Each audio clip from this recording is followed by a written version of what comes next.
Well there, ladies and gentlemen, boys and girls. I am happy to be able to get into this Christmas spirit with everyone today because right now I've got everything going on for Christmas time. I've got my fun hat that rattles and makes a lot of noise. I've got my earrings that have Christmas ornaments in them.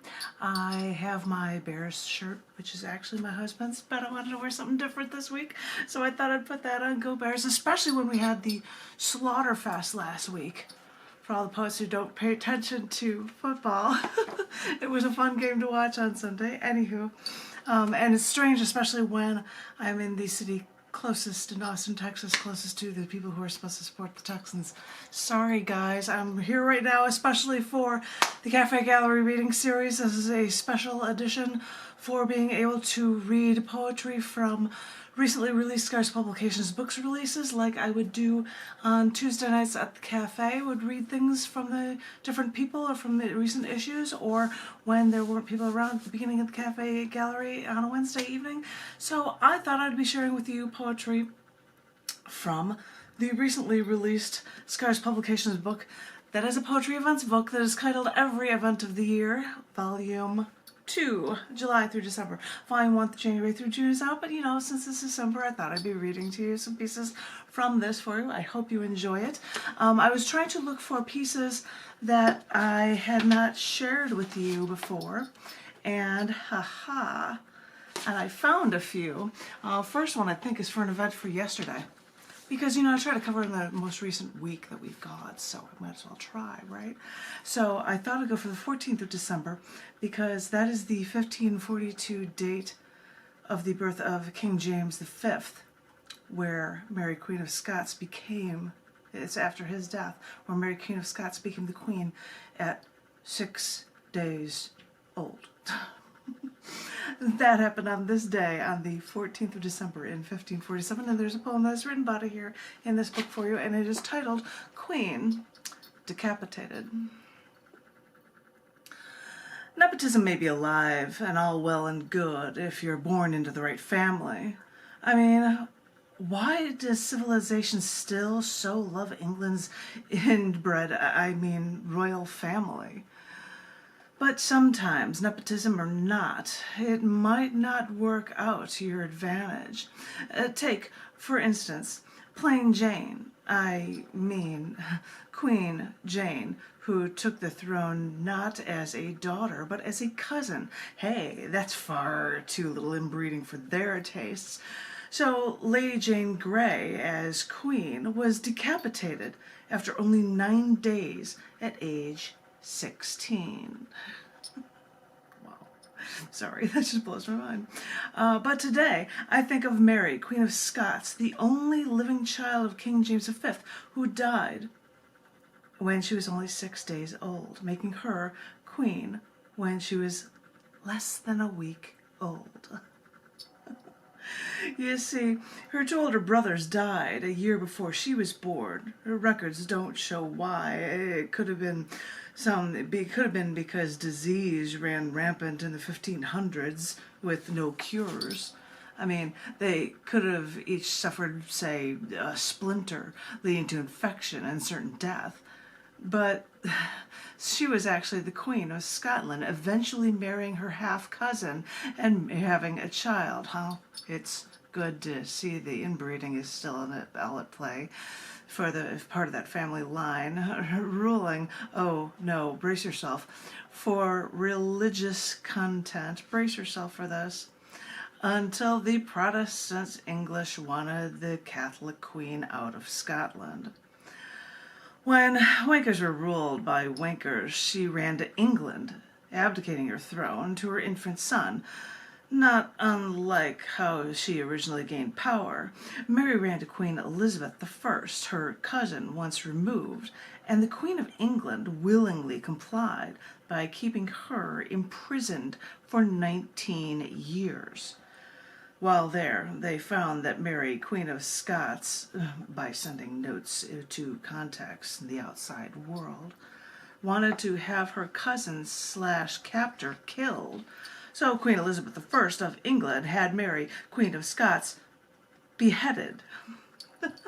which is just another way to say decapitation. The seemingly preferred way to get bad blood out of an inbred family line. Wow, what a tangled web we weave, is all I can think when we mix business with family and then more family and then we try to call it royalty.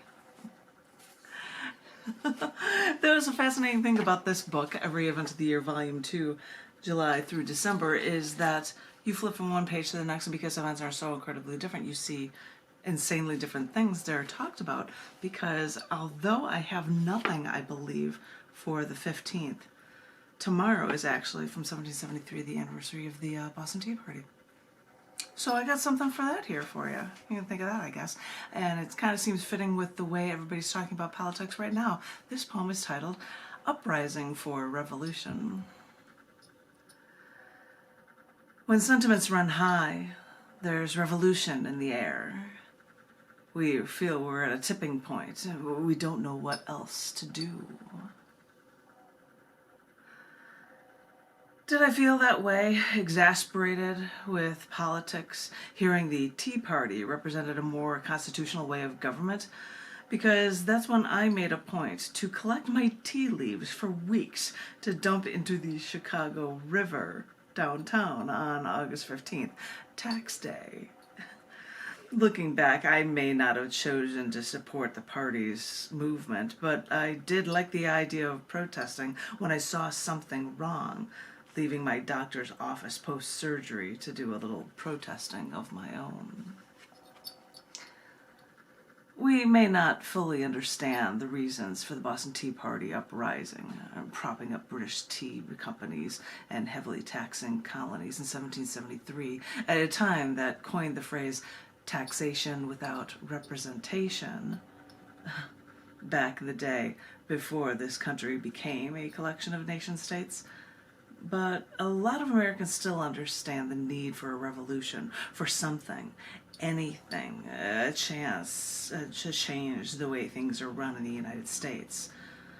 Not enough instill change through our vote, so we dump tea leaves into the Chicago River or quit supporting a foreign or current government, which is when we start our own trek on those stepping stones to start our own revolution and incite a real uprising. It seems fitting for the times, but that was actually related to the Boston Tea Party, 1773, and that was the start of that. It was on December 16th. So there's your event stuff. But then I'm going to share with you, I don't know, we'll share with you a few more. Why not? Let's see what I've got. Oh, we got an Aztec Calendar event one here. On this day, on the 16th? No, the 17th, is the date that the Aztec Calendar stone was actually discovered in 1790, which is really kind of a cool thing for a little that we know about history, so might as well share it, right? This piece is called Understand the Power. Humankind is a penchant for thinking the end is near, whether it be from a Bible telling or of a book of Revelations to mankind's fault with our technology for the calendar change in 2000, or the unimaginable different Aztec apocalypse cataclysms. We visited New York City when the millennium changed and saw nothing fell apart. We went to a members-only sportsman's club for beers on December 12th, 2012, to toast to the Mayan prophecy that nothing happened. However, we all have something in common with every civilization. Some of us believe that the end is near, whether it be from climate change, ice ages to droughts or floods, or to a crater smash, maybe a comet with an explosion raining ash down over all of civilization, nearly extinguishing all life. Or whether we think our own mistakes will be our downfall, from computers to not understanding calendar changes that make our technological world go black, or else it's just the right leaders making just the wrong decisions and starting mass nuclear annihilation, destroying mankind, planet-wide. So, yeah, all of us have thought about this, and all of us have tried to understand.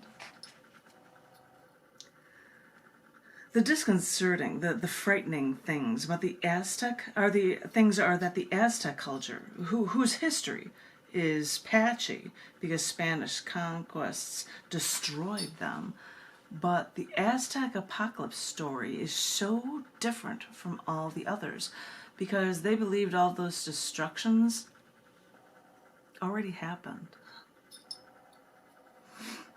The world is not the first.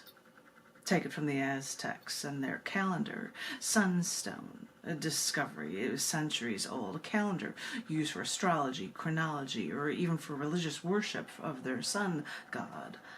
This discovery of one of the few things we revere from a civilization that never passed the Stone Age, but still knew of for suns, eras, monuments, movements in history. We may never have all the pieces to fully understand the power the Aztec civilization possessed in truly understanding our world. Now, the sunstone, which was first found laying horizontally, is revered as artwork when viewed on a wall for aesthetic beauty only. In doing this, we continue to fail to understand that what one society actually understood, revered, and feared. So, with only a part of the pieces shown incorrectly to help us fail to understand, we continue to worry about the end, how it may come, and without all the pieces together, we still wonder if we can truly be at peace at our end. Aha, I got you another poem there from the Poetry Collection book Every Event of the Year, Volume 2, July through December. I think I'd like to share with you maybe 2 more. I'm trying to look to see how many I've got here. I can do the 18th and the 19th because upcoming in just a few days on the 18th of December is National Twin Day. National Twin Day. So I've got a short piece that I would like to share with you for that, and it is called Twin. They tell me I was born 2 months premature, the first of twins. They tell me it was difficult, my birth. I still can't hear in one ear. I still have an indentation in my chest on my right side where they had to run a tube in me to keep me alive. They tell me they kept Douglas alive for 3 weeks, but he just couldn't survive. I wonder what it would have been like to have someone look just like me. We could switch places, fool everyone. We'd be inseparable. Our family doesn't talk about him much, but sometimes I still think of him. Maybe with the medical world today, he would be alive. Sometimes I feel like I'm not whole.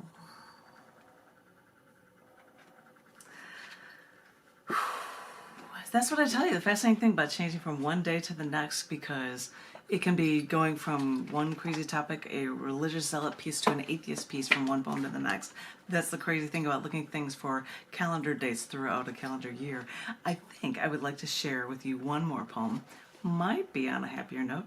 I have no idea. I will save a few of them for the remaining ones for the rest of the year. But this last one, I believe I said was for the 19th. Yeah! And that is for the day in, well, 21 years ago, today, on the 19th, that the Space Shuttle actually took off to actually repair the Hubble Telescope. It's just an amazing thing if you think about it. We bring stuff into space so that we can learn about outer space, and of course, our human frailties don't work perfectly, and so after a while you gotta fix it, and so gotta bring somebody up into space to be able to solve the problems of your technology so that we continue to try to understand. I don't know, I thought it was fascinating. But this happened on this date, and this is the last poem that I'm going to share with you for this reading for the Cafe Gallery book series. It is called Explorers at Heart. We are all explorers at heart. When searching beyond what we can conquer, we say, okay, then let us learn, because as I said, we're all explorers at heart.